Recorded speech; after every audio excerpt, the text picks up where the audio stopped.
This December marks the 50th anniversary of the Poor People's Campaign and its initial organization by Dr. Martin Luther King in December of 1967. That campaign was intended to go active under Martin Luther King's leadership.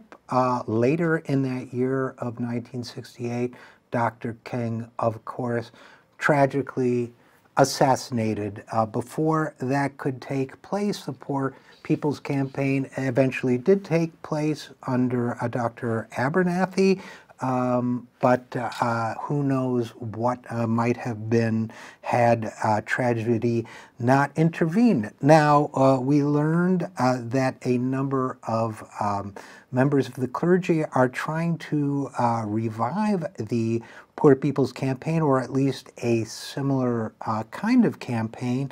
It is being led by the Reverend Dr. William Barber II, who is well known. He is a minister, civil rights leader from North Carolina, former NAACP leader and political activist, very compelling and important speaker and thinker, as well as the Reverend Dr. Liz Theoharis, who is a white theologian originally from Milwaukee. They're going to try to revive this campaign. They've been visiting churches, union halls, trying to mobilize people, but they are trying to redefine what constitutes a moral agenda today, and we will be following their efforts with an enormous a great deal of interest.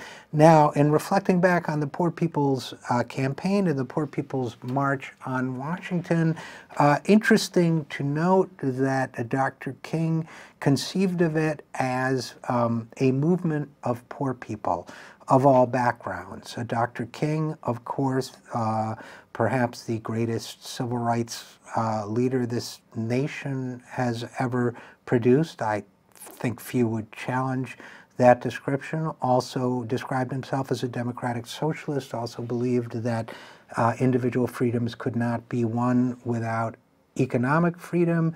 There were many tens of millions of Americans in poverty, higher percentage, I believe, then than today, although the percentage rose dramatically after the 2008 financial crisis, and we still have at least 43 million Americans living in poverty as of last measurement. And the trend lines, while for poverty itself may be looking not quite as dire, the middle class continues to die out.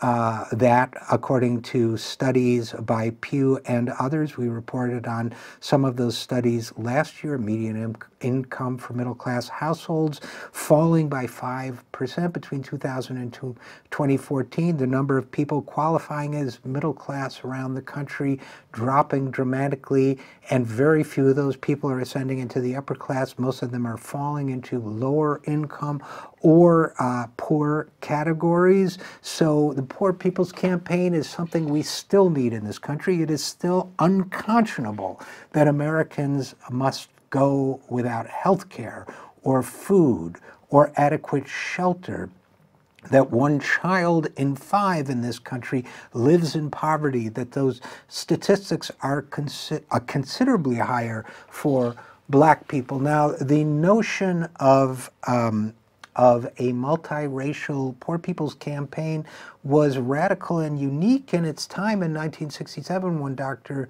King and his allies began working on it. In fact, there are those historians who say the poor never thought of themselves as a single unified group until the war on poverty began, and they began to be identified that way and developed what you could call a kind of poor people's unified consciousness, a kind of sense that we are in this together and need to get out of it together. Now, unfortunately, that disappeared over time. Perhaps we need, in addition to Black Lives Matter and the other wonderful movements that fight for people based on identity, we also need movements that recognize the intersectionality of identity and poverty. We need a poor person's movement. We need a movement to save the middle class. We need a movement to fight for the American majority.